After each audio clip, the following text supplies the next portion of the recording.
Idexport, la passion du sport, présente Sud Radio, 20h-21h, But Football Club, Lionel Rosso, Michel Moulin, Karim Zeribi.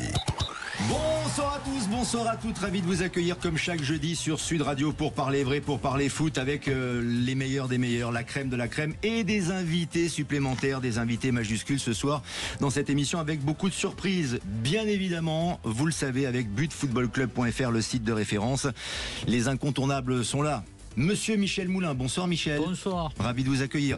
On a convoqué aussi Karim Zeribi, c'est normal. Bonsoir mon cher Karim. Comment tu as dit convoqué? Convoqué, oui, on ne absolument. convoque plus, moi, depuis longtemps. Pourquoi? On m'invite. Ah ben, la convocation, c'est une invitation. Il n'y a rien d'administratif là-dedans. fini. Convocation, c'est un ordre. Ben, justement, il a répondu tout de suite. Norbert Saada, dont vous venez d'entendre la voix, est avec nous. Bonsoir Norbert Saada. Bonsoir, Lionel. Le producteur, le plus grand producteur français, Non, producteur pas le plus historique. grand. Pas le plus grand. Par la taille, peut-être pas, mais Alain Delon, Lino Ventura, Lee Van Cleef, Gérard Allanvin et j'en passe, Lionel Michel Rosso. Piccoli, Lionel etc. Lionel Rosso également. Lionel Rosso, c'est bientôt. C'est bientôt, je l'espère. Et grand connaisseur de football, le PSG, de l'époque de Daniel Echter, qui est votre Oui. ami également. On va pouvoir en parler. On est ravis d'être avec vous, Norbert Saada. Merci d'être venu dans l'émission. Merci de m'avoir On est très invité, fiers. surtout. C'est un vrai plaisir. Merci beaucoup. Vous êtes venu parce que Jimmy Algerino est là, bien sûr. Non, je suis venu parce qu'on m'avait invité. Ah très bien. Mais Jimmy Algerino, vous êtes content de le voir. Mais Gino, c'est que je le vois tout le temps, Jimmy, c'est pas un problème. Bonsoir Jimmy Il fait partie de Algerino. la famille, Bonsoir. Jimmy. Ravi de vous accueillir, mon cher Jimmy. C'est un joueur du Paris Saint-Germain, bien sûr. Et Benjamin Danet, le patron du site butfootballclub.fr. Le qui sage, estampille notre émission. Je tiens quand même à signaler que seul Karim était là la semaine dernière. C'est un fidèle. Exactement. En studio, vous voulez dire. Exactement. Après, grâce à la technologie, on peut faire des Puisque émissions c'est à un distance. Bien sûr, tu disais pas ça au micro. Hein. C'est un adepte. hors On le micro, dit, hein, Michel hors micro, Jimmy. hors micro. Voilà ce qu'il a dit, il a balancé grave. Alors, écoutez, Karim, Adepte du football féminin, Karim. avant que je donne le sommaire, justement, D'ailleurs, Karim, on a compris que vous étiez adepte du football féminin. Qu'est-ce qu'ils ont fait Paris Saint-Germain Paris Saint-Germain. ce week-end?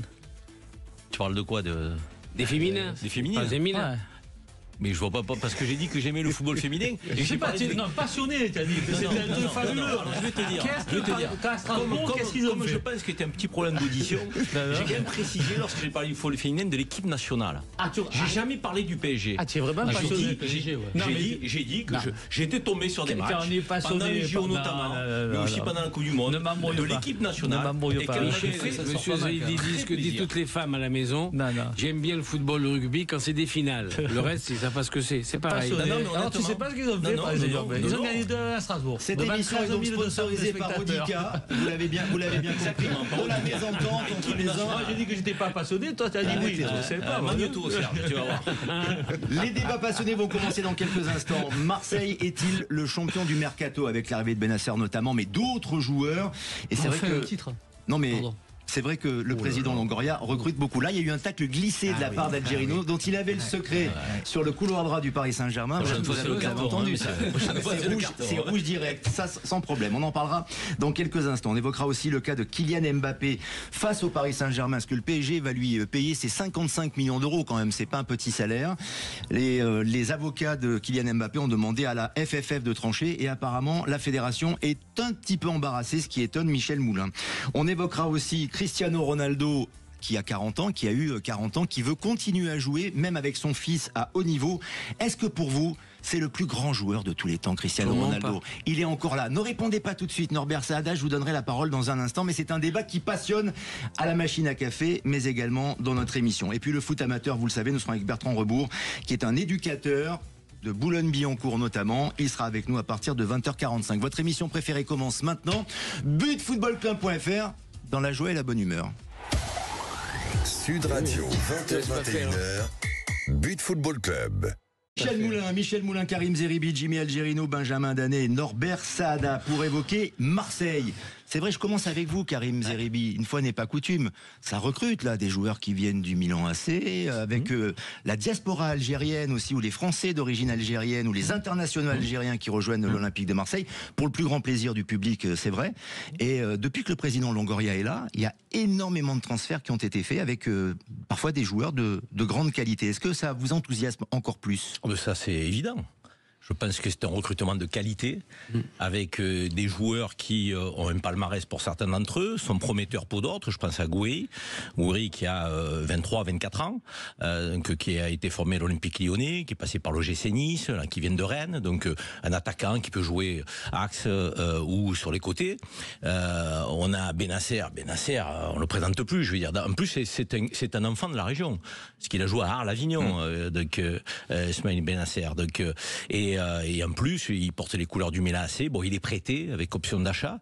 C'est un garçon qui a 27 ans, il revient de blessure. Je pense que voilà, il va avoir peut-être aussi un temps d'adaptation. Il sera peut-être pas opérationnel tout de suite au niveau où il était, mais ça nous apporte un élément supplémentaire au milieu de terrain, solide, qui a de l'expérience, qui a une très bonne mentalité, donc, qui connaît notre région, qui aura pas de temps d'adaptation. Donc, me semble-t-il, vraiment, c'est le travail de Mehdi Benassia, ça.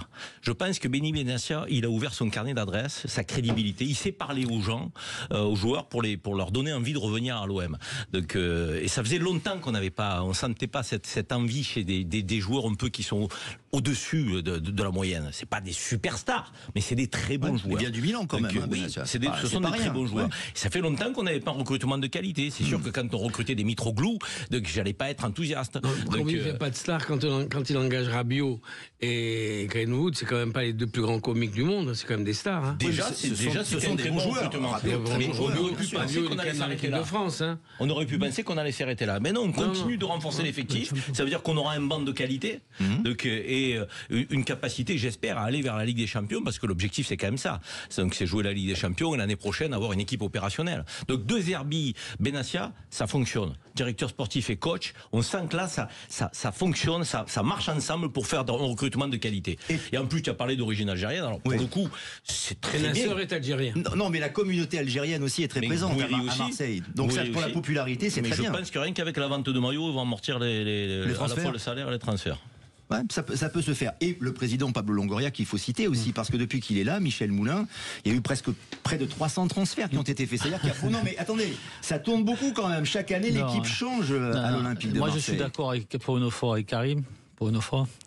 Non, ils ont fait un très bon recrutement. Je pense qu'il faudrait qu'ils fassent quand même venir des gens derrière, malgré tout, si vous voulez avoir des ambitions de Champions League, je pense que derrière c'est quand même léger. Même Balerdi, que j'aime beaucoup, là j'étais au match, hein. Il joue à 2 à l'heure, je sais pas pourquoi. Murillo, c'était derrière, à mon avis, qu'il faudrait quand même un renfort derrière. Par contre, ce que dit Karim, c'est vrai, Benassia, De Zerbi, c'est fabuleux. Si on arrive à Longoria, je suis moins d'accord. Pourquoi ? Mais il a fait venir des joueurs, des Vitina à 32 millions d'euros, des gens comme ça. C'est pas lui. Là, c'est Benassia. Moi, bien que c'est la patte Benassia qui fait la différence. Longoria, il a fait quand même beaucoup d'erreurs qui ont coûté beaucoup d'argent au club. Alors, il n'y a pas que lui, hein. Qu'il y a eu Héros avant avec Strootman, qu'il y a eu Labrune avec les joueurs qu'il faisait venir. Donc, ton ami Labrune, ouais. Notre ami Labrune. Donc, voilà. Là, Benassia, ce qu'il y a de bien, je reviens toujours aux mêmes choses. Il a joué au football, il connaît le football. Longoria, Labrune, ils n'ont jamais joué au football. Héros, n'en parlons pas, il faisait du polo, lui. Donc, il ne pas de faire du foot. Donc, Karim a raison. Pour l'ancien président de l'Olympique de Marseille. La seule chose, là, il faudrait qu'ils prennent quand même. C'est vrai, dans l'axe défenseur central, il nous manque peut-être un gars devant, parce qu'on a vu qu'en première mi-temps contre Lyon, il jouait sans avant-centre aussi. Hein. Gouiri peut occuper ce poste. Oui, il peut. Mais Gouiri est un très bon joueur aussi. Norbert Sada, elle vous plaît cette équipe de Marseille? Vous qui êtes un passionné de foot, mais qui êtes plus Paris Saint-Germain qu'autre chose quand même, je dis qu'il a raison, que Karine a raison. Ils ont fait un recrutement formidable. En plus, ils sont bien fait remarquer parce que c'est la seule équipe qui a vraiment recruté. C'est vrai. Paris Saint-Germain n'a rien fait. J'attendais à ce que Rennes fasse un vrai recrutement parce qu'ils sont à côté de la plaque. Ils sont pas là. Alors qu'ils ont les moyens. Ils ont mal recruté alors. Non, ils sont pas là surtout. Ils sont à côté de la plaque. On ne comprend pas ce qu'ils font. Mais Marseille a fait un très très beau recrutement. Et je pense que si l'année prochaine ils recrutent pour des gens derrière, c'est pas sûr que ce PSG soit champion. Ah oui, à ce point-là. Ah oui, là, c'est. Alors attendez, la parole va arriver à la défense, mais d'abord Benjamin Danet. La défense, c'est Jimmy. Ce qui est exceptionnel, et Karim l'a dit à la fin de son propos, là où, d'abord, je ne suis pas d'accord avec Michel sur Longoria, parce que il y a des échecs, effectivement. Vitinha, ok, c'est un échec. Il n'y a pas que Vitinha. Enfin bon, il fait venir quand même avec des moyens qui ne sont pas ceux du PSG. Il fait venir des joueurs remarquables depuis quelques années. Et ce que je trouve très intelligent, c'est que surtout, ils sont sur un projet qui peut se finaliser avec une qualif en Ligue des Champions. Dans quelques mois, on sait, et Rabiot l'a dit, que de toute façon, s'il n'y a pas de Ligue des Champions, il ne restera pas. A priori, l'OM va le faire. C'est-à-dire qu'on va avoir Højbjerg au milieu, on va avoir Rabiot au milieu, on va avoir Benacer, parce que l'option d'achat sera levée. C'est très intéressant. Il y a, à mon avis, 2 postes sur lesquels c'est encore léger, défenseur central et avant-centre. S'ils ont ça, ils peuvent faire très mal, même au niveau européen. Et ils peuvent faire très mal donc au Paris Saint-Germain. Jimmy Algerino, ce que dit un peu par provocation Norbert Saada, que le PSG n'est pas encore champion. S'ils achètent en arrière, les arrières et demi-centrales, le PSG sera peut-être pas champion. Ils peuvent inquiéter le Paris Saint-Germain. Et voilà, alors réponse de Jimmy Algerino. Il est détruit, Jimmy. Non, mais pour le championnat, c'est toujours bien qu'il y ait plusieurs clubs, dont l'Olympique de Marseille. Après, il faut se rendre compte quand même que c'est un mercato d'opportunités. Et puis surtout, est-ce que ces joueurs-là, moi je l'espère, vont rester au club. Parce que chaque année à l'OM, c'est départ, arrivée, départ, c'est un peu un aéroport. Sauf si joue la Coupe d'Europe. C'est un peu un aéroport. Quoi. Donc, si joue la Coupe d'Europe, les autres années, il y avait la Ligue des Champions, et c'est pas pour autant, ça partait, ça revenait. Donc moi, je dis la meilleure recrue, effectivement, c'est Benassia. Voilà, il n'y a pas de Rabiot. Le seul danger de Benassia dans les colonnes de l'équipe aujourd'hui, c'est qu'il annonce clairement qu'il ne sera pas là très très longtemps. Oui. Tellement c'est épuisant. Mais donc pour moi c'est la meilleure recrue, et voilà, c'est ça le problème de Marseille depuis maintenant quelques années, c'est les mecs qui restent pas. Les bons, ils restent pas. Et moi, j'espère, pour le championnat, pour qu'il y ait encore plus de rivalité, pour que ça soit encore plus intéressant pour la Ligue des Champions, mais qu'il y ait un vrai club, que ça soit à Monaco, à Marseille et aussi à Lyon. Mais là, pour le moment, il y a quand même un point d'interrogation. N'oublie pas Lille quand même. Oui, c'est vrai. Il a été éliminé en Coupe de France, mais vous avez raison, en termes de championnat et de Ligue des Champions, surtout, Lille s'en est très bien sorti. Il y a quand même une différence, je pense, entre ce qui est en train de se passer aujourd'hui à l'OM et ce qu'on a connu ces dernières années. C'est que j'ai le sentiment là qu'il y a un projet. Je n'avais pas le sentiment qu'il y en avait un. Donc j'avais le sentiment qu'on faisait des coups. On essayait, on tâtonnait, on prenait un joueur, on le revendait. Donc on était dans une recherche qui était quand même très évasive. Là, on sent qu'il y a un projet. On ne fait pas venir des joueurs, je dirais, n'importe comment, à n'importe quel poste. On était en train de, comme un puzzle, là, tu es en train de construire quelque chose. Donc, à chaque fois que tu rajoutes un élément du puzzle, tu sens que c'est une valeur ajoutée. Donc, et tu gardes en plus ce que tu avais. Alors que par le passé récent, quand on recrutait quelqu'un, on en perdait un de bon. Donc ça veut dire qu'à un moment donné, je veux dire, tu construisais pas quelque chose de solide. C'est pour ça que oui, Benassia, il y est pour beaucoup, parce qu'il a une vision pour ce club. Il a une vision, et en plus, il recrute des joueurs, ça, il faut quand même le remarquer, qui collent à l'esprit OM. Parce que ça aussi c'est fondamental, c'est très important. Parce que l'OM, tu peux être un super joueur techniquement, tu peux être bon physiquement, si tu n'as pas le mental, tu passes pas. Tu passes pas parce qu'on sait que l'exigence du public, la difficulté. Donc, exactement. Il y a quelques joueurs. Moi, je me souviens. Alors, vous allez me dire, c'était pas un joueur de dimension internationale, mais un mec comme de Peretti à l'époque. Donc, vous vous souvenez? Pedretti, qui était un bon joueur. De Peretti, techniquement. C'était un beau joueur. À Marseille.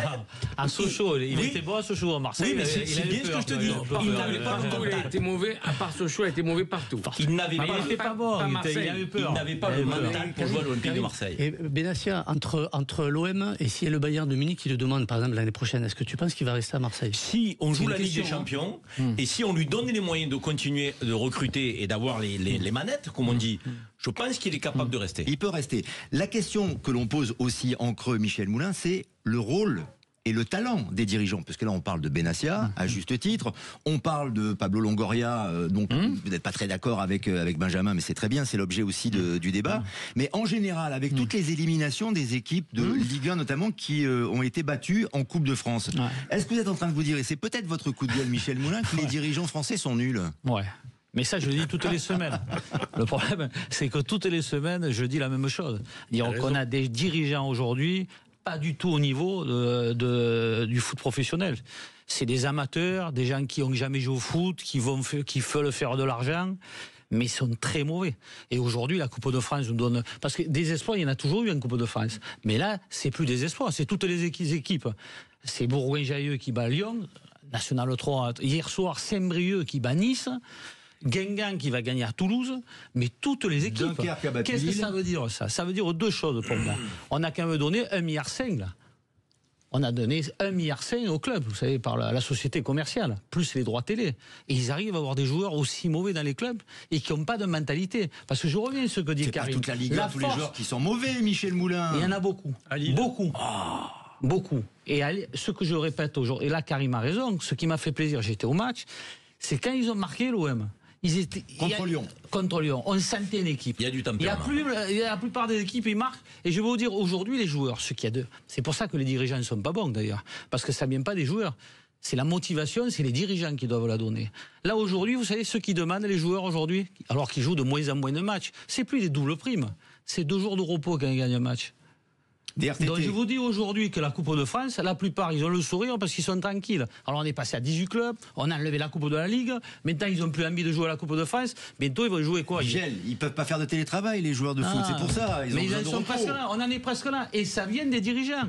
Du temps, alors on peut dire de baisse, de tapis, de Campora. Vous avez vu si Monaco, Vous avez vu la déclaration de Benatia à ce sujet quand il a dit, non mais vous avez vu la déclaration, il a dit j'ai mis en place des cours de français donc pour les joueurs, 2 heures par semaine je crois. Il dit je suis dépassé, je ne comprends pas que les joueurs préfèrent faire autre chose, être dans du loisir plutôt que d'aller apprendre le français. Et Benatia il vit pour le football, il respire pour le football, il comprend pas que les joueurs ne sont pas dans le même état d'esprit. Tu as raison, et je te dis tous ces présidents cacahuètes, Caillou Arens, Nicolin qui se prend pour son père. Son père, il croit qu'il va être son père. Moi, où il amène son club, etc., etc. Mais ils ont rien à faire dans le football. Norbert Saada, vous qui avez une longue expérience et qui avez connu Daniel Echter. Non, mais c'est vrai. Est-ce que vous trouvez que le vois tous les jours. Les dirigeants, oui, c'est vrai, vous étiez avec lui tout à l'heure, et que parmi les fondateurs du Paris Saint-Germain, est-ce que vous avez l'impression que les dirigeants d'aujourd'hui sont mais moi, je suis un peu d'accord avec Michel Poulain parce que il y a plein de dirigeants qui savent pas de quoi ils parlent. Mais il n'y a pas que dans le football, dans le cinéma c'est pareil. Hein. On a fait 238 films, il y en a 200 qu'on n'a jamais vus, donc c'est pareil. Hein. On vit dans un monde de médiocrité. C'est pas seulement le football, la France vit dans un monde de médiocrité. Il y a beaucoup de gens qui sont là au maître dans les clubs, qui n'ont pas de vision, ils ne savent pas de quoi ils parlent. Ils ne savent pas de quoi ils parlent. En tout cas, les invités de cette émission savent de quoi ils parlent et ils vont continuer à le faire dans quelques instants puisqu'on parle vrai. Et on pourra réagir, mais c'est très juste et c'est pertinent ce que dit Norbert Saada. C'est pour ça qu'il est là, Karim, hein, aussi. Non, mais il parlait de Daniel Echter. On va en parler dans un instant. Il y avait aussi un Algérien qui était pas mal à l'époque, Mustapha Daleb. N'est-ce pas? Mon copain. N'est-ce pas? On va parler d'Algérie 82. On va parler d'Algérie-Allemagne, etc. À tout de suite sur Sud Radio. Idexport, la passion du sport, présente Sud Radio, 20h-21h, But Football Club, Lionel Rosso, Michel Moulin, Karim Zeribi. En compagnie de Jimmy Algerino, Benjamin Danet, Norbert Saada, le producteur des stars. Norbert Saada, quand vous êtes là, tout va mieux, mon cher Norbert. Bon, pour vous? Pour moi, pour tout le monde, pour les auditeurs, pour les auditrices, parce que vous avez la raison et vous connaissez bien ce milieu du football, du cinéma, la société en général. Voilà pourquoi c'est intéressant. Voilà pourquoi la demande générale, on va prolonger le débat sur les dirigeants et sur le niveau des dirigeants, des joueurs dans le sport d'élite. Michel Moulin. Je vais vous dire un truc. Il y a M. Bergogneau qui a été un très grand joueur. Ah bien sûr, très grand joueur. Ancien olympique lyonnais notamment. Vous avez été très grand joueur. Il était avec nous en studio. Il est à Tours. Oui. Si on parlait de l'ancien président de Tours, qui était un Corse, je me rappelle plus. Ne l'embarrassez pas quand même, parce que... Ettori. Mais une catastrophe. Il a tué le club de Tours. Mais une catastrophe. Eh bien, il y en a beaucoup aujourd'hui qui sont comme M. Ettori dans les clubs aujourd'hui. Non, mais M. Saada l'a dit, et je pense qu'il y a un problème de compétence dans bon nombre de secteurs aujourd'hui de notre société. C'est-à-dire, on avait une exigence avant et une rigueur quand on choisissait les hommes, et quand les hommes arrivaient à un moment donné à un certain niveau, il y avait une forme de respect, d'admiration de ce qu'ils avaient accompli. Aujourd'hui, tu as l'impression que c'est n'importe qui arrive aux responsabilités. Moi, je le vois dans le champ politique, moi qui suis un ancien député européen, je veux dire, moi j'ai connu des gens en politique qui étaient des niveaux largement au-dessus de la moyenne. Aujourd'hui, tu les côtoies, c'est lambda, quoi. Je veux dire, qu'ils n'ont rien d'exceptionnel. Pareil pour les chefs d'entreprise, pareil pour les dirigeants de club. Il y a un truc très important dans ça aussi. C'est qu'à l'époque, quand on était, moi je m'entourais toujours de meilleurs. j'ai réussi mes affaires parce qu'ils étaient meilleurs que moi, mes salariés. C'est ça le principe. Eux, ils s'entourent que de bidons. Alors en plus qu'ils sont bidons, ils s'entourent de bidons. C'est-à-dire, si tu arrives à essayer de les aider, ils veulent pas que tu les aides surtout. Parce que sinon, on ne sait jamais si on leur prend leur place. Norbert Sada, être producteur, c'est être un peu dirigeant d'une équipe en quelque sorte. Non, mais prendre les meilleurs aussi, savoir prendre les meilleurs. On essaie de prendre les meilleurs, mais vous savez, aujourd'hui, il y a une chose qui a beaucoup changé dans tous les métiers aujourd'hui. Quand vous allez voir des gens, ils vous parlent d'abord avant tout d'argent. Ça, j'ai jamais eu ça avant. Ils vous parlent combien ça coûte, quel business plan, comment on gagne. Je ne t'ai pas encore dit ce que j'allais faire. Je n'ai pas dit que je vais faire une maison ou vendre des chewing-gums. Avant de parler, tu dis... J'ai jamais vu ça, c'est un monde qui pense qu'au pognon. Alors c'est difficile, quand un mec arrive dirigeant d'un club, il est tellement content, il croit qu'il est dirigeant du club, qu'il a tout compris. Et comme les gens, tu sais, on juge sur l'intelligence par rapport à celle qu'on a. Donc quand les gens ne savent pas ça, eh ben, ils croient qu'ils sont à 125%, en fait ils devraient s'arrêter à 80%. Ben, ils ne savent pas. Mais le pire encore, vous avez raison, les payer. Mais aujourd'hui, ils ont enlevé le numéro 10, il n'y a plus de numéro 10, il n'y a plus de créateurs, ils ont décidé ces mecs, bientôt il n'y a plus d'avant-centre. Et quand vous leur parlez de gardien de but, vous savez qu'il vous parle plus s'il est bon ou pas le gardien. Est-ce qu'il est bon des pieds? Des pieds, oui. Mais Michel, il joue libéraux. Le football a changé. On ne s'est pas arrêté aux années 80. C'est fini, Séville 82, Michel Moulin, ça. Le football, c'est plus comme dans les années 80. Il n'y a plus le carré magique. Platini, Giresse, Tigana, Gengini, c'est fini ça, Michel Moulin. On boit. Eh oui. On boit. Benjamin Dallet. Le vrai paradoxe avec tout ça, c'est que si on prend sur les 40 dernières années 5-6 grands présidents de club. Bon, le plus grand, évidemment, Roger Rocher. Derrière, certains ont suivi. Je pense à Claude Besse, je pense à Bernard Tapie. Tous les grands présidents des dernières années étaient des gens dont c'était pas la priorité, le football. C'est-à-dire que c'était en plus de leur boulot. Ils avaient déjà réussi ailleurs. Aujourd'hui, on n'a que des gens qui font ça toute la journée. Et en plus, ils sont mauvais. Donc la vraie question qu'il faut se poser, c'est est-ce qu'en fait, tout simplement, ils n'ont pas soit l'amour du football, soit la connaissance du football. Non, mais c'est des mauvais qui s'entourent de mauvais, surtout. C'est ça qui est important. La preuve que non. Regardez à l'OM, ils font venir Benassia. Oui, mais c'est pour ça que c'est pas mauvais. C'est pas mauvais. C'est pour ça que ça marche. Regardez Lille, c'est un mauvais exemple, parce qu'on en parlait la semaine dernière. Olivier Letton, on aime, on n'aime pas. Moi, je suis pas fanat du personnage, parce qu'il se trouve qu'il c'est un donneur de leçons. Mais il fait des bons choix. Mais il fait du super boulot. Pourquoi? Ce qu'il fait à Lille, parce qu'il a joué au foot. C'est un joueur. Oui. Alors justement, la parole à l'ancien joueur. Mais Jimmy Algérie-Nouveau, vous avez été dirigé par des grands présidents, notamment je pense à Michel Denisot, que ce soit d'ailleurs au PSG ou à Châteauroux. Campora, Monaco, absolument, bien sûr. Oui, mais moi, je veux pas dénigrer les personnes qui n'ont pas joué au football. Mais moi, je me rappelle à Monaco, Campora, il y avait Petit. Jean Petit. Voilà, qui était là. Là, aujourd'hui, on prend Lille, par exemple. Parce que c'est vrai que souvent les anciens joueurs, on les mettait dans la case entraîneur. Voilà, tu passes tes diplômes, tu deviens entraîneur. Mais là aujourd'hui, il y a des gens, il y a des garçons brillants. Benassia en fait partie, l'État en fait partie. Qu'on aime ou qu'on n'aime pas. Même au niveau du Paris Saint-Germain et tous les clubs, les Allemands l'ont fait. Il y a bien longtemps. Nedved à la Juve. Quand on donne la possibilité et qu'on s'entoure de ces personnes-là, qu'on connu le haut niveau, parce que c'est ce qu'il faut voir aussi, c'est le haut niveau, là on parle, que ce soit pour Marseille ou quoi, c'est le haut niveau, c'est pas être dans un club amateur. Petite précision, à l'époque Saint-Étienne, c'est Rocher-Garonner. Bèze Kouékou. Tapis, Bernès. À chaque fois. Ola, c'est comment il s'appelle? Oui, mais il y avait. Francholi. Et chaque fois, effectivement, ce qu'on disait, c'est qu'ils s'entouraient de personnes qui étaient sur le terrain tout le temps et totalement dévouées. Moutier avec Denisot, bien sûr. Je me permets. Bien sûr. Il est quand même un bon mec. Mais moi, je fais la différence entre un véritable entrepreneur et avec un gestionnaire. Aujourd'hui, on a des gestionnaires. On n'a pas des entrepreneurs. Exactement. Un entrepreneur, c'est un manager. Il manage d'abord des hommes pour un projet. Un gestionnaire, il va d'abord, c'est un peu le super expert comptable. Mais les hommes, c'est secondaire. Je suis désolé. Parce qu'il y a des actionnaires. Quand il y a la tête d'une entreprise, quand il y a la tête d'un club de football de haut niveau, qui est une entreprise, qui est une super entreprise, c'est les hommes qui priment. Et le management des hommes. Ça veut dire qu'à un moment donné, tu dois avoir un projet, être capable de t'entourer. Parce qu'un manager et un chef d'entreprise ne connaît pas automatiquement le football. En revanche, il sait manager les hommes. Donc, il sait porter une forme d'élan et de dynamique. Si ensuite il s'entoure, sur le plan footballistique, de gens qui sont capables d'avoir une vision, comme disait Michel, s'entourer des meilleurs, de ceux qui sont meilleurs que lui sur le plan de la vision footballistique, alors tu vas avoir une forme de, je dirais, d'harmonie entre le manager, donc celui qui crée la dynamique, et celui qui à un moment donné va porter la vision. C'est-à-dire ton directeur technique, ton directeur sportif, tu l'appelles comme tu veux, en tout cas, ou alors un conseiller du président qui connaît bien le football. Aulas, il avait ça autour de lui. Il avait la combe, il avait des joueurs qui connaissaient le football. Donc Tapi s'est toujours entouré aussi de gens qui connaissaient le football. Donc ça veut dire que aujourd'hui, non seulement ils ne s'entourent pas de gens qui connaissent le football, mais eux-mêmes ne sont pas des entrepreneurs, ne sont pas des managers, ce sont des gestionnaires. Tu peux pas réussir avec cet état d'esprit, c'est pas possible. Un expert comptable ne peut pas diriger un club. Mais je suis désolé, un expert comptable, c'est le collaborateur d'un entrepreneur. Oui, mais ils ont des actionnaires, Michel Moulin. En fait, ça fonctionne quand c'est le propre argent du président. C'est-à-dire quand il est propriétaire du club. Absolument. C'est-à-dire quand il est plus propriétaire,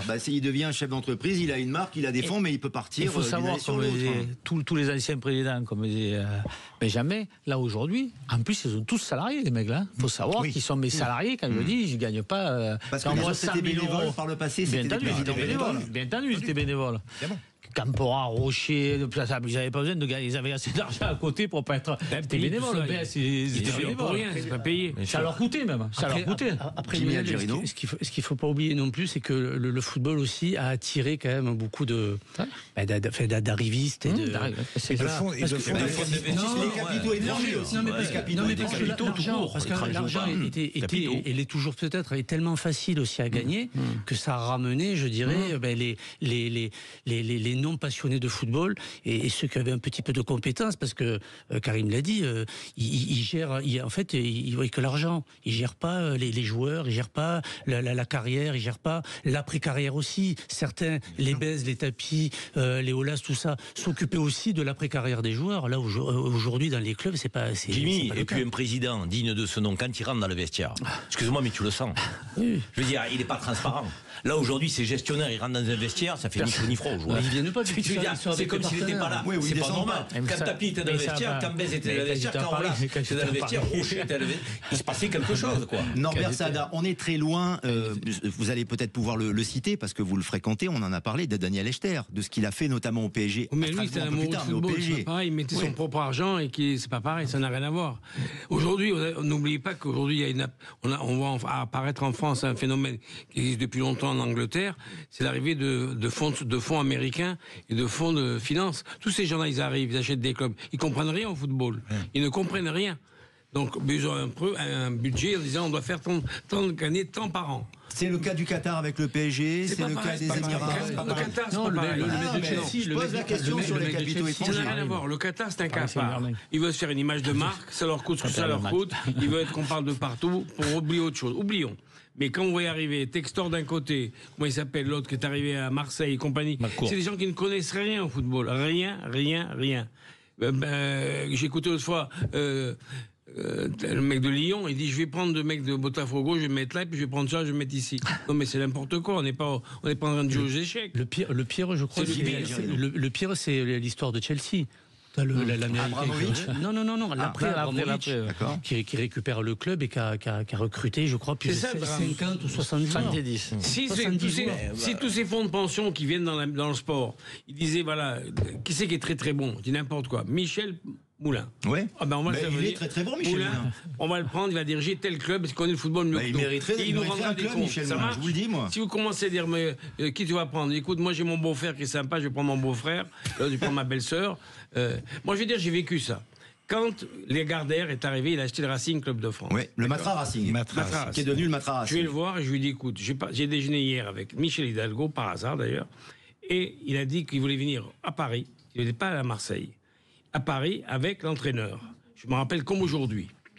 Je suis allé voir Lagardère, je lui ai dit, écoute Jean-Luc, t'as un pot incroyable, tu arrives là, tiens, Deschamps, Hidalgo qui veut venir avec l'entraîneur, là, il ne veut pas aller à Marseille, il veut venir à Paris. Il m'a dit, je peux pas faire ça. J'ai promis au fils de mon directeur du groupe, je sais pas quoi, de prendre la présidence et de faire ce qu'il voulait. Bon, on en parle, c'est autre chose, c'est un autre métier. Le résultat des courses, le pari. Et Jean-Louis Piette, pour ne pas le nommer. Celui-là, il était mauvais. Il m'a dit, aussi. Norbert, Qu'est-ce qu'il était il mauvais. m'a dit mot à mot, j'ai promis à Piette, je peux pas lui faire ça. Je dis, écoute, tu es vraiment le roi des fous, parce que il va partir en brioche. Et ce Piette-là, parce qu'il y a eu un Piette qui a été joueur professionnel. C'est tout. Voilà, celui-là. Mais celui-là dont on parle, il n'a pas été joueur de haut niveau comme le préconise Michel Moulin. Non, c'est votre credo, ça, Michel. C'est pas le même, évidemment. C'est pas le même. 20h32 Sud Radio avec butfootballclub.fr, le site de référence. On se retrouve dans un instant. On va parler du meilleur joueur de tous les temps. Ah, là, on n'est pas d'accord. Ah, on va voir ça. À tout de suite. Idexport, la passion du sport, présente Sud Radio, 20h21h, But Football Club, Lionel Rosso, Michel Moulin, Karim Zeribi. Comme chaque jeudi soir avec Jimmy Algerino, Benjamin Danet et Norbert Saada, le producteur des stars et le grand connaisseur de football qui nous accompagne ce soir. On va parler du plus grand joueur de tous les temps, comme on dit aujourd'hui, The GOAT. Est-ce que c'est Cristiano Ronaldo? Est-ce que c'est Pelé? Est-ce que c'est Messi? Est-ce que c'est Zidane? On en parle dans quelques instants. N'oublie pas Maradona quand même. Maradona, non mais on peut en citer plein. Tu l'as Maradona et Cruyff. Évidemment, Platini, alors on parle de Platini. Voilà, non mais évidemment. Non, quand même, n'exagérons pas. J'ai pas. On peut faire preuve de patriotisme, c'est bien. Pas Platini. Mais tu peux pas mettre Platini à côté de Maradona. Trois ballons d'or, d'accord. On va en parler dans un instant. Moi, je suis d'accord. Peut-être un joueur qui n'aura peut-être jamais le ballon d'or, Kylian Mbappé. Juste un mot, Michel Moulin, avant qu'on rentre dans le débat du meilleur joueur de tous les temps, sur cette affaire où le PSG devrait 55 millions d'euros de primes, notamment à Kylian Mbappé. Mbappé n'arrive pas à se faire payer par le PSG. Et donc, ses conseils font appel à la Fédération française de football, qui semble un petit peu embarrassée. Pourquoi? Pour moi, c'est un non-sujet. Ça dure 2 secondes. 2 secondes. 2 secondes. Bah, allez-y, prenez-les alors. Mais je les prends. Allez-y. Ou on bout les doigts, on bout les doigts pas. Si on bout les doigts, c'est signé. Le club doit 55 millions. Donc, monsieur Paris Saint-Germain, vous devez payer Mbappé. Où il n'y a pas de signature, il n'y a pas de papier, monsieur Mbappé, le club, mais là, je ne comprends même pas. En fait, là, on fait appel. Et la fédération aujourd'hui, c'est là que Diallo, encore, on revient toujours un truc des dirigeants, est faible. Très très faible. C'est-à-dire qu'il excusez-moi, il n'a pas de courage. Donc le mec, il veut pas se disputer avec Mbappé, son meilleur joueur en équipe de France, et il veut pas se disputer avec Nasser, sinon il va plus l'inviter dans la corbeille du Paris Saint-Germain. Donc il sait plus le mec, là il sait plus ce qu'il doit dire.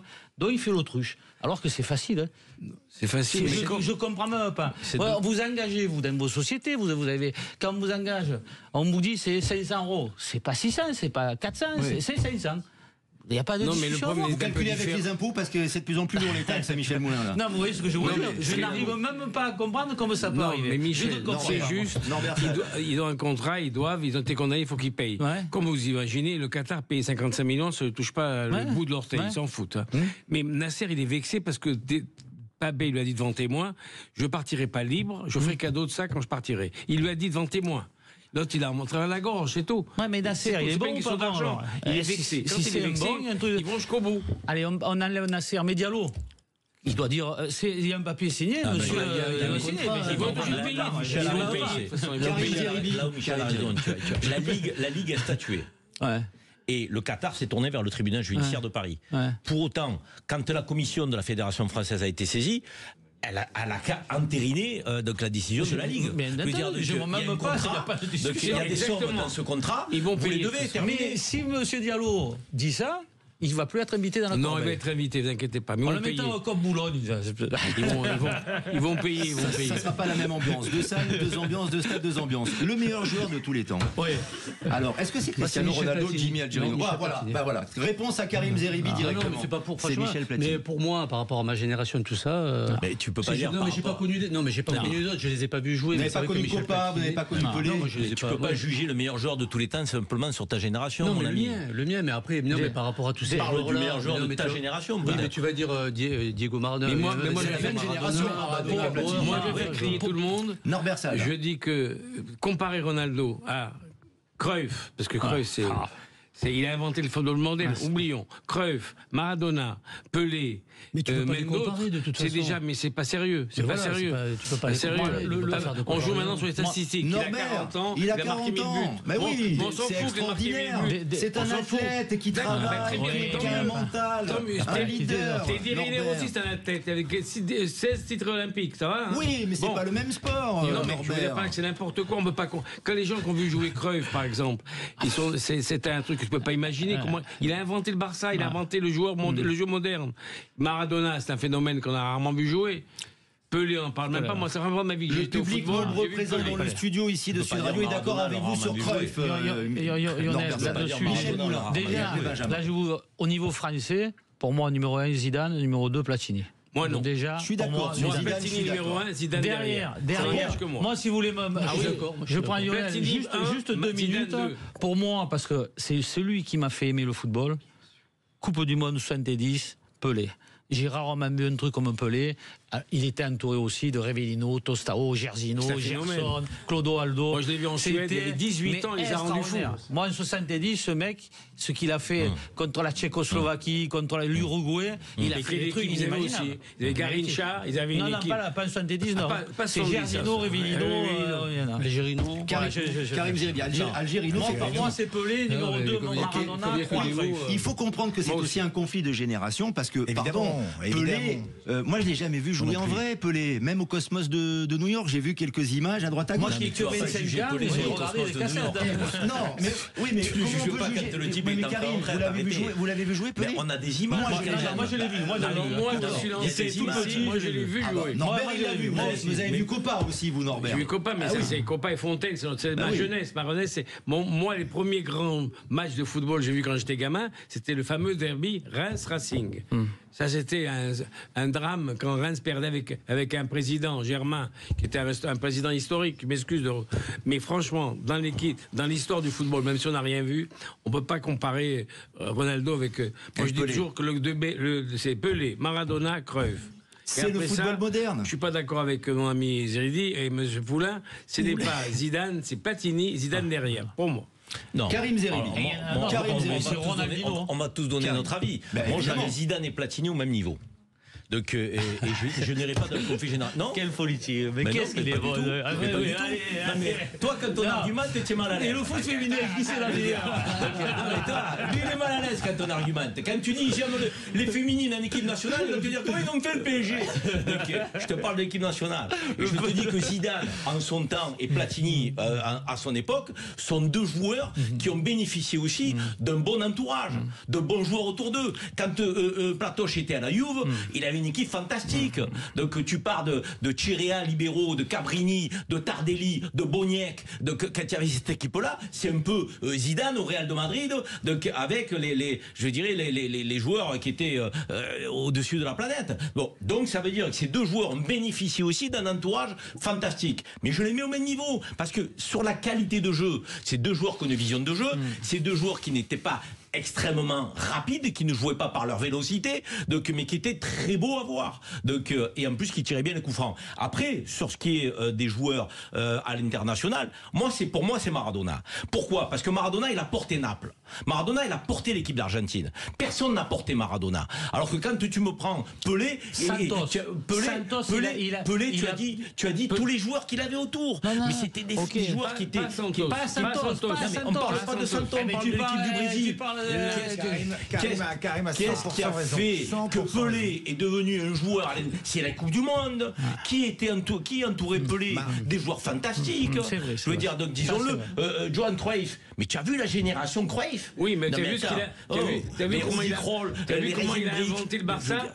Non. Comment il a inventé le Barça aujourd'hui? C'est Cruyff. Écoute, quand il était au Napoli, Maradona, donc il a hissé Naples au sommet. Il était tout seul, il y avait Salvatore Bani derrière, milieu de terrain défensif. T'avais Ferrari. Marat derrière. Ouais, mais Carica devant. Ça l'a Tu avais été. Carica devant. Il faut s'imposer quand même dans une équipe de Carica talent. a brillé parce qu'il avait des galettes de Benjamin Diego. Danet. Il a 200 Benjamin Danet. Non seulement il porte Naples et il fait que Naples remporte un Scudetto, mais surtout il porte l'Argentine. Alors peut-être pas en 86 parce qu'il y a Avec du la monde main, autour quand de même, lui avec Borruchaga et avec Valdano, Oui. mais en 90 il porte l'équipe d'Argentine tout seul pour aller en finale. Il est seul au monde. Et de toute façon le foot c'est aussi l'humain. Et il n'y a pas plus belle histoire que celle de Maradona. Tragique, triste. Il suffit juste de prendre un avion, d'aller à Naples et de voir ce que ce monsieur a laissé à Naples. Ah oui. C'est bouleversant. Donc Non, il mais- y a Maradona, il y a Cruyff, Platoche et il y a un autre joueur que personne n'a cité, c'est Salif Keita. Moi je l'ai jamais vu jouer. Il paraît que c'était très un fort. joueur Mais exceptionnel. pas leur Mais c'est pas ce niveau-là. C'est parce Non, que non, vous avez votre petite Madeleine de Proust stéphanoise. C'est ça. Parce qu'il aurait pu jouer à cette Ça, c'est l'irrationalité, c'est pas Il aurait pu- évidemment. il aurait pu jouer à Saint-Etienne, Maradona, tu crois? Maradona, bien sûr. Il a failli jouer à l'OM en tout cas. Exactement. Ça, Le c'est cinéma, vrai. alors, Il a Pourquoi failli- Et Karim, est-ce que tu connais tu sais pourquoi il n'a pas joué à l'OM? Je pense que j'ai pas la bonne raison. Tuyau percé par monsieur Jean-Louis Levrault, alors que Bernard Tapie lui avait demandé de ne pas divulguer la Jean-Louis phrase. Levrault qui était Exactement, journaliste à l'époque. du Provençal et qui est devenu président ensuite Benjamin, de l'OM. tu parles de Maradona qui Jimmy a Algerino. porté l'Argentine, mais Messi, quand ils sont champions du monde, et il n'y a personne autour. On a oublié Messi, Non, c'est mais il n'y a vrai. personne Mais des autour. joueurs Non, mais après, c'est sérieux, il y a difficile. personne. Mais moi, Franchement, Mais je crois que c'est- je suis d'accord. cite-moi un Michel autre dit joueur. qu'il a connu Pelé. Moi, tous Non, ceux mais qui ont Pelé, connu on peut- Pelé, On ne peut pas Messi, comparer, quand même, on peut pas c'est- comparer c'est- Messi c'est- et c'est- Ronaldo. on en derrière, parle mais pas, dedans, mais dans les on- joueurs, Messi, c'est un des vous quatre avez plus grands oublié joueurs du des monde. joueurs comme ça, des Bah, voilà. Ronaldinho. Parce qu'il avait personne autour de lui. Ronaldinho, Pas tous en même temps. Ne faites pas deux émissions, les amis. On a des auditeurs. Un peu, mais c'était Michel Moulin. Ronaldinho, il nous a régalé aussi. Ronaldinho, il a fait des matchs inimaginables, inimaginables. Oui, sauf que Ronaldinho n'était Un pas sérieux. osseur, mais un phénomène. Quel gâchis. Quel Après, gâchis, il y a Ronaldinho. quand même une dimension qu'il faut Karim prendre en Zeribi. compte quand on parle de Maradona, éventuellement de Platoche, de Pelé et du football d'aujourd'hui, avec Ronaldo, c'est quand même le fait que le football a évolué. Oui, Je veux mais dire, physiquement, on la a oublié. vitesse du jeu Mais on a et autres oublié dans ces d'exécution et joueurs. tout, c'est pas la même. mais On a oublié dans aussi, ces 5 hein. grands L'arbitrage- joueurs, et l'arbitrage on a aussi. oublié un des trois, peut-être un des plus grands du monde, c'est Messi. Hein. On peut pas oublier Messi. Ça y est, on a dit Messi gagne avec l'Argentine tout seul. Il gagne chaque fois tout seul. Je suis d'accord. Tu dis, mais comment tout seul? Non, je suis d'accord. Et Cristiano Ronaldo, non. Cristiano Ronaldo, il n'est même pas dans le top 10, quoi, Cristiano Ronaldo. Il n'a pas sa place à l'OM, Cristiano, c'est ça. Messi, c'est quelque chose d'extraordinaire. Messi, parce qu'on parlait d'avoir vu jouer les joueurs. Quand tu regardes Messi, il marche 80 minutes, il court 10 minutes, Mais et le type, il fait la différence quasiment à toutes les rencontres. C'est exceptionnel. quand Ouais, même. mais c'est de l'instinct, c'est de l'instinct, parce que ces joueurs-là, Maradona, c'est des joueurs d'instinct. Il y en C'est pour avait ça un- qu'on les On a comparé on les Maradona préfère et à Messi, Ronaldo. d'ailleurs. Celui qui On les marchait, préfère à Ronaldo. qui était très fort aussi, Riquelme. L'Argentin, Riquelme, il jouait en marchant. Et Platoche marchait aussi. Oui, pas aussi, mal, hein. aussi, Non, oui, mais- absolument. mais- Juste, on va faire une pause et on va commencer on va commencer notre page foot amateur Mais on dans peut quelques faire instants Zidane. avec Bertrand Rebourg qui est déjà en ligne. Mais juste, on conclut avec vous, Jimmy Algerino. Vous qui êtes le seul dans ce studio parce qu'on dit il faut donner le football aux footballeurs. Ouais, mais enfin, le seul qui a joué vraiment à haut niveau, qui a remporté des titres, pardonnez-moi, il est là, à ma gauche. Hein, c'est Jimmy Algerino. Quel est le joueur contre qui vous avez joué à Consola, donc c'est sûr. Moi non, j'ai joué à Vivo Marronnier, moi, ça n'a rien à Vivo voir. Marronnier, Vivo Marronnier. Et alors, et j'en suis fier, monsieur. Dans le 10e arrondissement de Marseille. Allez les Verts, Vivo Marronnier. Et voilà, c'est ça. Et on a mis des tôles à Mazar plusieurs fois. Je vous le dis, moi. Alors là, j'ai les preuves. Vivo, J'ai c'était les pas preuves. que formateur. J'ai les Les Cayol, preuves. oui, J'ai les Mazar, preuves. oui, mais pas Vivo. Et Laurent Bousset, il est passé où? Il est passé à Vivo, Laurent Bousset. d'accord. Il était à Mazar. Oui, après. Mais d'abord, il a commencé à Vivo. Oui, mais il a explosé à Mazar. Oui. Jimmy Algerino, vous qui avez vraiment joué à haut niveau là, parce qu'on a les footballeurs là, imaginaires Du dimanche, qui sont ici du dimanche. Alors contre qui, quel est le meilleur joueur contre qui vous ayez on joué? revient plus là. Non, moi, j'ai eu la chance de jouer avec lui. Pour moi, c'est Georges Weah. Ah bah oui, grand joueur. Exceptionnel. Georges Weah, donc après, bon, on peut Ballon d'or aussi, citer hein. Del C'est Piero, le tout plus ça, grand mais parmi les Georges joueurs avec Weah. lesquels tu as joué. Ah, ouais, je dirais avec Rai, mais bon, Georges Weah, je crois que c'est même au-dessus, quoi. C'est au-dessus parce qu'il avait tout, il allait vite, il était athlétique, il avait le jeu de tête, il avait les frappes, pied droit, pied gauche, il avait l'intelligence, donc pour Et moi, l'attaque Ginola Weah était pas mal. Ouais, mais ils s'entendaient pas tous les deux. Et pourtant, ça Mais fonctionnait. Ginola, Ils c'était étaient fort complémentaires. Le plus Ils étaient grand joueur que complémentaires. vous ayez croisé, que vous ayez dirigé ou avec lequel vous avez joué, Michel Moulin, c'est lequel? C'est quand j'étais en sport-études à Alès, Laurent Blanc. Voilà. Ok, on est calme. Vous voulez dire un truc, Karim Et Zeribi, le sur les frère joueurs avec qui vous avez et joué? un qui était très fort, Ouais. aussi fort que son frère, je vous Ouais. le dis, Nordine Zidane. Oui, j'ai joué lui Oui. à Aix. Le frère Tigana était pas mal aussi. Hein. le frère Bravo, le frère Bravo était très très bon. Celui qui travaille à l'AFP. Exactement. Ah oui, Il travaille toujours à l'AFP. Philippe, très Parfait. belle Ah patte ben gauche. voilà, joueur, Daniel, Bravo aussi. Daniel Bravo, on l'embrasse. Daniel, Vous avez croisé des footballeurs dans votre carrière de producteur? Et Jimmy Algerino. Jimmy Algerino, on va très bien. Platini, Pour moi, c'est Jeunet, The Goat. d'autres gens, voilà. François, je te survivrai. Jean-Pierre François, je te survivrai. Ah ouais, Jean-Pierre François. Regarde, il a la coupe. Jean-Pierre François. Le foot amateur dans quelques instants. Cherchez les yeux. On marque une pause et on se retrouve avec Bertrand Rebourg. À tout de suite. Idexport, la passion du sport. Présente Sud Radio, 20h-21h, But Football Club, Lionel Rosso, Michel Moulin, Karim Zeribi. Avec Benjamin Danet, Jimmy Algerino et Norbert Saada qui va très vraisemblablement revenir dans cette émission à la demande générale. Vous êtes d'accord, Michel Moulin? C'est super. Merci. Vous avez réussi votre passage, votre examen, mon cher Norbert Saada. Il a connu des très grands. Il va reprendre un club, je suis sûr aussi. Oui, c'est Norbert ça, oui. Au moins, Avec il Michel, a qu'une voix. Il n'a pas deux voix. Il a qu'une voix dans ce qu'il dit. Chaque jeudi, le football amateur dans la lumière sur l'antenne de Sud Radio. Nous avons plaisir à recevoir ce soir Bertrand Rebourg. Bonsoir Bertrand Rebourg. Bonsoir à tous. L'éducateur de football par excellence, entraîneur, prof de PS. Vous avez croisé Michel Moulin notamment au Paris Saint-Germain. Enfin, vous l'adorez, vous. À la Michel, CBB, vous allez voir le Et à nombre la de joueurs CBB qu'il a aujourd'hui. sortis. Bertrand, bonsoir. Je vais juste te dire un truc sur Bertrand. Un garçon qui a sorti autant de bons joueurs à Temben Arfa, à la CBB, Augustin. Enfin, je dis, il a une liste énorme. aussi. Là encore une fois, là je reviens sur nos présidents de clubs de première division. Je me dis, tous ces joueurs, ils arrivent de la CBB Boulogne. Il doit y avoir quelqu'un qui les forme. Ben, il n'y en a aucun qui s'est posé la question. Est-ce que Bertrand, tu as déjà eu un appel d'un président de Ligue 1 pour te prendre pour former les jeunes? Bertrand Rebourg, on vous pose la question puisque... Allez-y. Oui, c'est le président, Michel, donc oui. Oui, bon. Donc, non, mais en tout cas, je tenais à dire que j'interviens ce soir à la demande de Michel et pour Michel, je le fais pour Michel. Donc oui, on a un club formateur à la CBB. C'est pas Bertrand Rebourg qui sort tout seul les joueurs, mais on a une vraie Ferrari parmi les clubs amateurs. À Boulogne-Billancourt, donc dans les Hauts-de-Seine. Mais ce que vous expliquez, enfin, ce qui est intéressant dans votre exemple et votre parcours, Bertrand Rebourg, et c'est un peu ce que dit Michel Moulin, c'est que vous ne vivez pas du football, vous n'êtes pas un professionnel du football, mais le football vous accompagne depuis des dizaines d'années à contribuer à votre épanouissement et surtout à l'épanouissement et au développement de beaucoup de jeunes joueurs. Et il semble que des hommes comme vous, il en manque de plus en plus dans le football amateur aujourd'hui. Alors oui, j'ai tendance à dire que le football m'a tout donné. J'ai pas été professionnel du football, mais ce que je suis aujourd'hui, c'est grâce au football. Donc, effectivement, plus qu'un sport, plus qu'une passion, pour les jeunes qu'on accompagne au quotidien à la CBB, mais j'en accompagne également ailleurs, c'est vraiment de dire que c'est l'école de la vie. C'est l'école. Le football est un peu au carrefour des cultures, carrefour des sociétés. Et en fait, ça permet vraiment à nos jeunes de savoir qui ils sont et qui ils veulent être, et surtout qu'ils sont dans la société. Parce que les vestiaires, ce sont des micro-sociétés. Et alors, souvent, les problèmes qui arrivent dans la société, c'est quand les jeunes ne savent pas où ils en sont. Et grâce au football, et grâce au club, et aux clubs amateurs bien structurés, entouré de bons éducateurs évidemment, on arrive à faire de ces footballeurs en herbe, en tout cas ils en rêvent tous de devenir footballeurs professionnels, on arrive à faire des bons garçons. Oui, je précise que vous travaillez avec le PUC également, que vous avez connu plusieurs clubs, 3 au total dans votre carrière, mais avec toujours ce même objectif, c'est-à-dire d'accompagner, d'éduquer. Éducateur, moi j'aime bien le terme, et ça vous représente très bien, Bertrand Rebourg. Et peut-être une passion également qui est moins présente chez les dirigeants, ceux qui encadrent le dimanche matin notamment, n'est-ce pas ?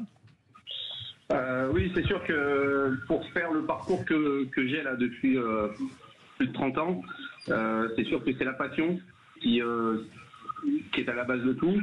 Cette passion, moi je l'ai initiée tout jeune, puisque j'ai commencé à être éducateur à 15 ans. Et à 15 ans, on ne parlait pas de rémunération, on levait des maillots, on traçait les terrains, je passais les coups de téléphone de la maison, je me faisais engueuler par mes parents parce que ça coûtait cher. Donc cette passion, elle est issue de ces années, hein. C'est les années 80. Aujourd'hui, on est dans une autre société. Les jeunes éducateurs sont plus vite formés, vont plus vite vers des diplômes, soit de la fédération, soit des diplômes d'État. Mais la passion est moins présente aujourd'hui. On essaye de plus professionnaliser les choses et c'est souvent ce qui crée les dérives. Pour vous, une question, Bertrand Rebourg, de la part de Benjamin Danet, qui vous écoute. Oui, bonsoir monsieur. J'avais une petite question par rapport au bilan exceptionnel et aux joueurs qui sont passés par la CBB. Est-ce qu'aujourd'hui, même si les présidents de Ligue 1 vous ont pas contacté, mais est-ce que vous êtes la cible des recruteurs et notamment des clubs parisiens, que ce soit le PFC, le Red Star? Je parle pas du Paris Saint-Germain parce que s'il y avait un joueur de la CBB à l'heure actuelle, ça se serait. Mais est-ce que vous êtes ciblé, vous êtes fréquemment attaqué sur des joueurs, notamment par la réussite que vous avez? Oui, bien sûr. La CBB, c'est un des clubs qui a le plus de joueurs en centre de formation.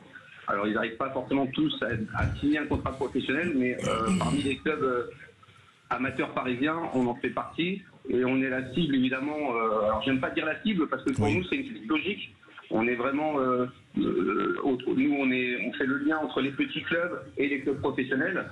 Et c'est une suite logique de voir nos jeunes partir dans ces clubs. Donc, le mot cible, c'est un peu... Oui, je vois ce que vous voulez dire. Ouais. Mais oui, alors le Paris FC est présent, mais c'est pas le club le plus présent. Malheureusement, les Parisiens sont encore le plus souvent attirés par les clubs de province.